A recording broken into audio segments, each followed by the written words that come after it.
যে আগামী নির্বাচন কিভাবে হবে, পেয়ার পদ্ধতি আর রেগুলার পদ্ধতি, যেটা আমরা জন্মের পর থেকে দেখে আসছি, সেই 71 সনের পর থেকে যে পদ্ধতিতে আমরা নির্বাচন করে আসছি বা নির্বাচন দেখে আসছি, ও একটা পদ্ধতি। আর একটা পদ্ধতি হলো বর্তমানে কিছু রাজনৈতিক দল ও ব্যক্তি পেয়ার পদ্ধতি নিয়ে অনেক আলোচনা সমালোচনা করছে, কিন্তু পেয়ার পদ্ধতি সম্পর্কে মানুষের ধারণা কতটুকু আছে এবং পেয়ার পদ্ধতিতে কিভাবে এই রাষ্ট্র গঠন হবে, কিভাবে দেশ চলবে, সেই ব্যাপারে আমার মনে হয় যে বাংলাদেশের জনগণ, বেশিরভাগ জনগণই এই পদ্ধতি সম্বন্ধে কোনো অবগত নন, তারা জানেন না।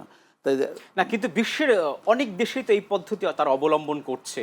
হ্যাঁ, তা ঠিক। বিশ্বের অনেক দেশে এই প্রায় পদ্ধতি ৯০-৯৫টি দেশে এই পদ্ধতি অবলম্বন করছে, কিন্তু তাদের অবস্থান আর আমাদের অবস্থান এক না। আজকে ইউরোপের যে দেশগুলা, সেইখানে যে সভ্যতা, সেই গণতন্ত্র, সেইখানে যে মানুষের কর্মসংস্থান, সেইখানে যে মানুষের উন্নতি, আর আমাদের দেশটা না। আমাদের দেশটা ধরতে গেলে একটা দুর্নীতির দেশ। এইখানে দুর্নীতি পরায়ণ দেশ। আমরা দেখেছি যে গত ১৬ বছর একটা দল দুর্নীতির শীর্ষ পর্যায়ে নিয়ে গেছে দেশটাকে, এবং ফ্যাসিস্ট, এই ফ্যাসিস্ট আর দুর্নীতি, এইখানে পেয়ার পদ্ধতির যে সুযোগ সুবিধা, গুণাবলী, এগুলো আসলে আমাদের দেশের মানুষ এখনও অবহিত নয়। তা আমি মনে করি যে পেয়ার পদ্ধতি আসলে এইটা গণতন্ত্রের জন্য একটা কন্ট্রাডিক্টরি।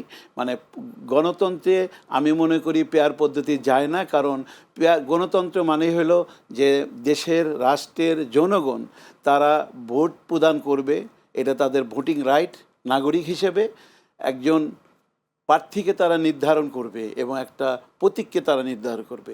তারা প্রতীক এবং প্রার্থী এই দুইজনের সমন্বয়ে তারা ভোট প্রদান করবে, সেটাই গণতন্ত্র। কিন্তু পেয়ার পদ্ধতিতে যেটা আমরা শুনছি, দেখছি যে এখানে কোনো প্রার্থীর কোনো ব্যাপার নাই, শুধু প্রতীক।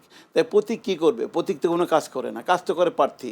আমি ভালো প্রার্থী, পছন্দের প্রার্থী, যোগ্য প্রার্থী যদি আমি মানে মনোনয়ন করতে না পারি, তাই প্রতীক মনোনয়ন করলে আমি ভালো প্রার্থীর যেই ভালো কর্মকাণ্ড আমি পাবো, সেটা আমি কী করে বুঝবো? যার জন্য আমি মনে করি যে পেয়ার পদ্ধতি বাংলাদেশের জন্য প্রযোজ্য না বর্তমান অবস্থাতে। যে রেগুলার যে পদ্ধতি আছে, গণতান্ত্রিক পদ্ধতি, যে আমরা প্রার্থী দেখে এবং ব্যক্তি দেখে পছন্দ করে ভোট দিই, সেই পদ্ধতিতেই আমার মনে হয় যে যদি আমরা আগামীতে পক্ষে নয়। না, আমি পেয়ার পদ্ধতির পক্ষে। আরেকবার নিশ্চয় আপনার কাছে আসবো।